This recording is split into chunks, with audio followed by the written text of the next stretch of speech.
Doctor! You surprised I can still talk? Yeah, I think something inside was just mutating, pressing on my lungs or maybe esophagus. I still have that feeling, but it's okay. I can deal.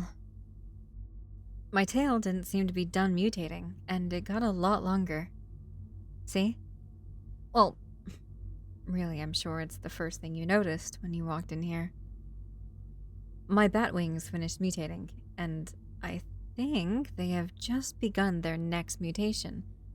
But it's still fresh into it, so it's at essentially peak mutation. No chance I could fly, though, unfortunately. I think that most of my mutations were internally since yesterday. Besides the tail and wing things, I haven't noticed anything. Well, I guess maybe I have my thoughts on something. I don't know if it's true, though. After the day before yesterday, I think it was, my skin went from the bluish tone that it had turned back to my normal pale skin tone. But my complexion seems to have went back to a bluish complexion. Not the skin itself, like I think it was before, but the blood that gives white humans their healthy peach color.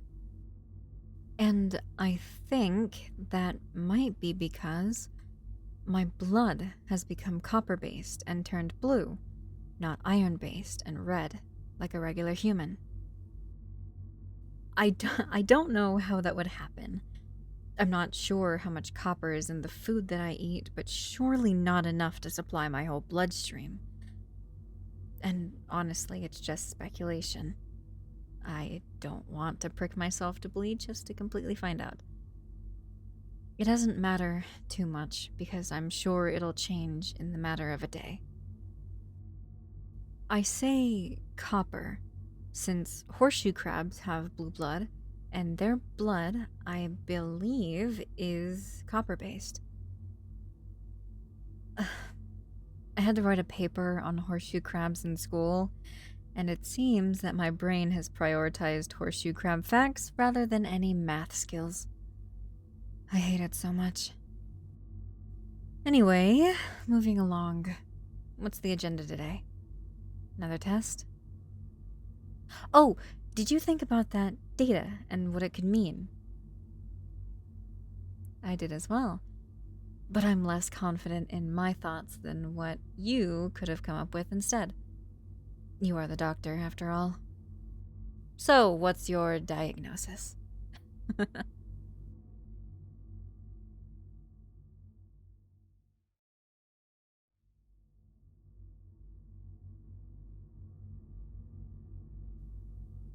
You did a lot of thinking, didn't you? Okay, can I repeat back what you said to confirm that I understand? Alright. You think that instead of reacting to the environment around me, what's happening, it's actually a trio of 3 different factors, yeah? My emotions, right? The situation I'm in, and in certain cases, mental stimulation? I suppose I could see that. It makes sense with the information that we have. So when I'm angry and the situation is needing to defend myself, I'll grow larger. Or when I'm hungry and I see my favorite food, I'll find a way to reach it. Or rather, if I see my favorite food and feel a desire to have it, I will find a way. When I feel safe, like when I was cuddling with you, they will completely stop, not needing to mutate for any reason.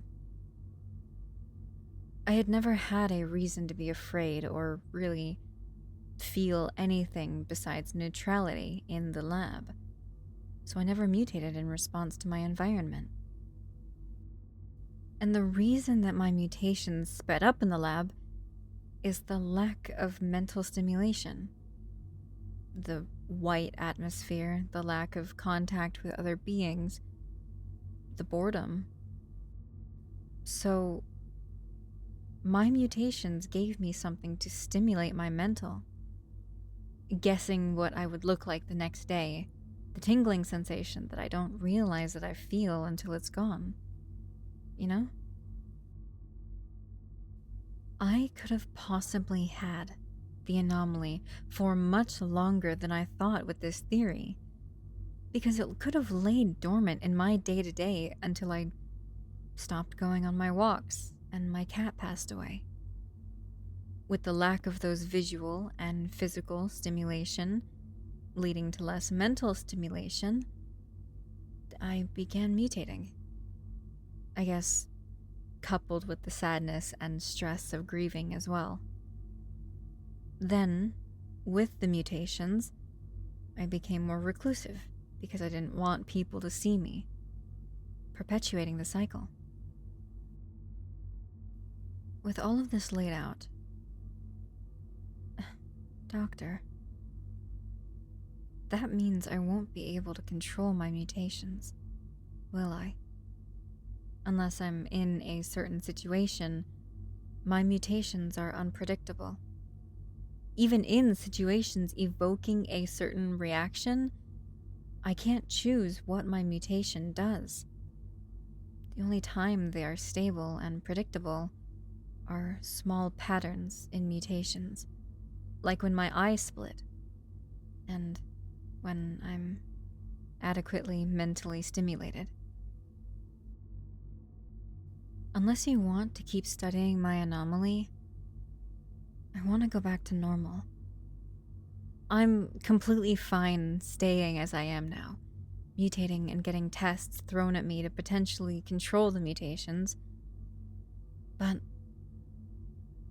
I want to go back to my usual humanoid form.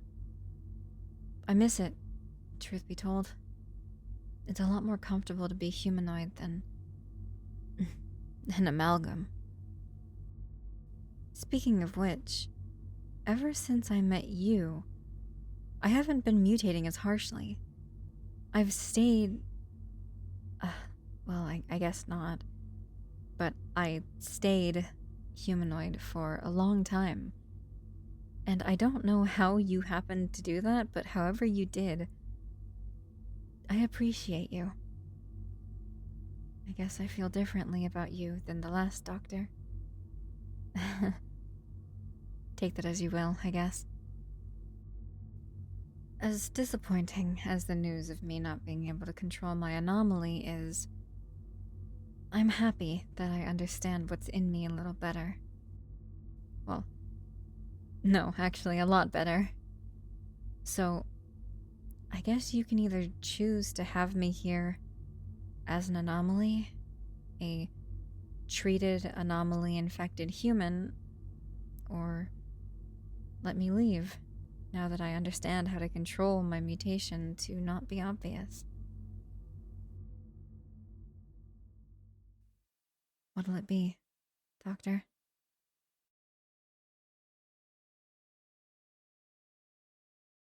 Hey guys, Scratch here. I am very happy with the way that this turned out. I do think that the ending was a little bit anticlimactic, but I am still happy with the way that this all played out, and I hope that you are as well. I don't really have much to say. The next video will be an all part of this audio, so I do hope that you are looking forward to that, because there will be no mid-rolls, no outros, as per usual with my all parts. But yeah, if you like this video, like, comment, subscribe. I love interactive comments, and you made this far, so why not subscribe? Join the Patreon and the Discord, and yeah. Bye bye.